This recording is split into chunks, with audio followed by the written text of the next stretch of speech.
With me now in studio, a special guest, the man who has led the Jewish National Fund for 2 decades now. The JNF has been around since the turn of the 20th century. It's an organization that works tirelessly for Jewish community building and investing. They plant the seeds of Zionism, both literally and also metaphorically. Russell Robinson, over the last 20 years, has helped grow and expand this organization, has helped pioneer new initiatives, new educational programs, new travel opportunities, and he was recently named by the Jerusalem Post as one of the 50 most influential Jews of the year. He joins me now to talk about some of the exciting projects in the works right now, a peek into the future. Russell, good to have you on the show. Thank you so much for being here. Thank you very much for having me here. So what are some of the big projects really across Israel that's underway right now, some of the things that you're most excited about?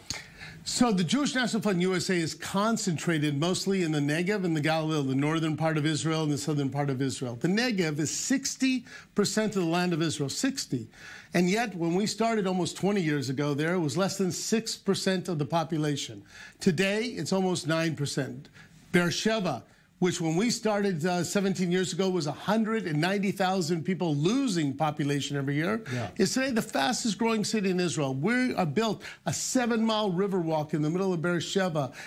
We have a 23-acre lake that's going to be opening up only in the next 6 months. A lake in the desert? A lake in the desert, the largest man-made lake in all of Israel. Why is it these cities in the Negev so important to the JNF, so important to Israel? I mean, is it young families that want to go there? They can afford to live there? Is it a good opportunity? Why these cities in the south? So you have Tel Aviv, Jerusalem, and Haifa. You have 72% of the population there. Okay. The cost of living is high. Oh, yeah. You know, you're going to make a choice. You're going to move with the family. So New York City is a great place to live, but Westchester and New Jersey and the suburbs became what they became because you couldn't afford it. We cannot allow the choice of the 72% to leave Israel. We have to give them the opportunity for the Negev and the Galilee to expand Israel, population growth, young people moving down there. So it's about jobs and housing.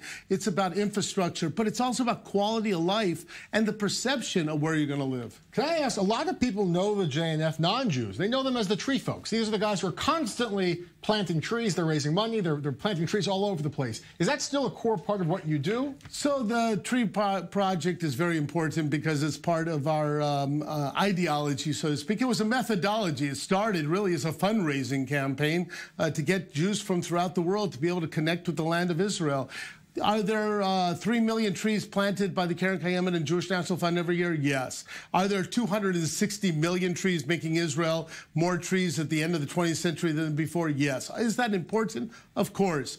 But trees were only about holding on to the land of Israel, to making it a place that people wanted to come. And that is still the story of Jewish National Fund today. I wonder if we could turn to a little bit with American and American Jewry. I understand that the Pittsburgh synagogue massacre from 2 weeks ago actually happened during the JNF conference in America. You were there. It was in Arizona.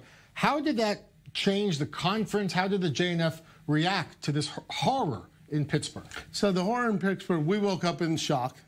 You then got angry. And then you also got from angry, you said, we have to move forward. Nobody is going to defeat us in that way.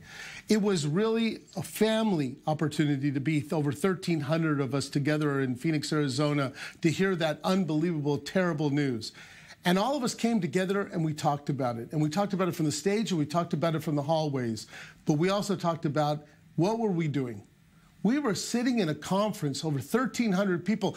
40% of the people at that conference were under the 40 years of age. We were sitting there talking about life. We were sitting there talking about building. We're sitting about creating a better world. And that's what people of hate do. We win. Does it trouble you about these statistics, these polls that talk about the growth of anti-Semitism in America, more violent crime against Jews, more attacks on Jews, the surge of anti-Semitic hate crimes? How do you combat that? How do you help address that issue so American Jews who love Israel, they also feel safe at home? Well, listen, anti-Semitism is not something that started in Pittsburgh. It's the history of world and hate is. But I think the anti-Semitism is only part of a compound of whether good people that do good things stand up.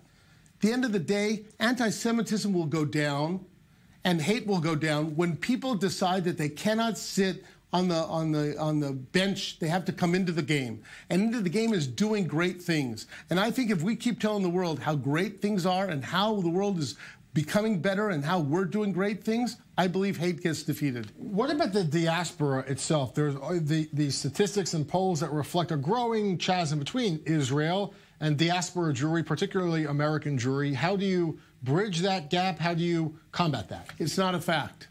It's not a fact. It's great for the top elite of Jewish leadership to have a conversation that way. But let me tell you about the real facts. Our fastest growing Jewish National Fund, our fastest growing part of our donor demographic is our 25 to 40-year-old, our JNF futures.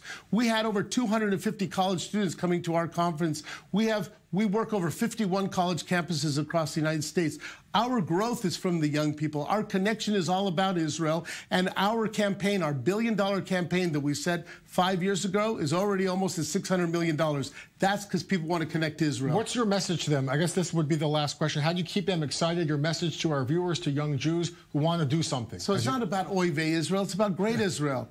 It's about being here and looking out into the beaches, about going to the Negev and meeting like we had last week at the Lauder Employment Center, 300 people talking about human resource directors bringing jobs to the Negev. Go up to Kiryat Shimon or to Akko. We're going to be building a culinary institute, a 3.5-year degree program, just like CIA or Cordon Bleu.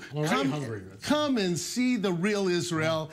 You'll be part of it. A lot of educational opportunities, expansion, growing cities, a lot of exciting stuff. The CEO of the Jewish National Fund, Russell Robinson, with me.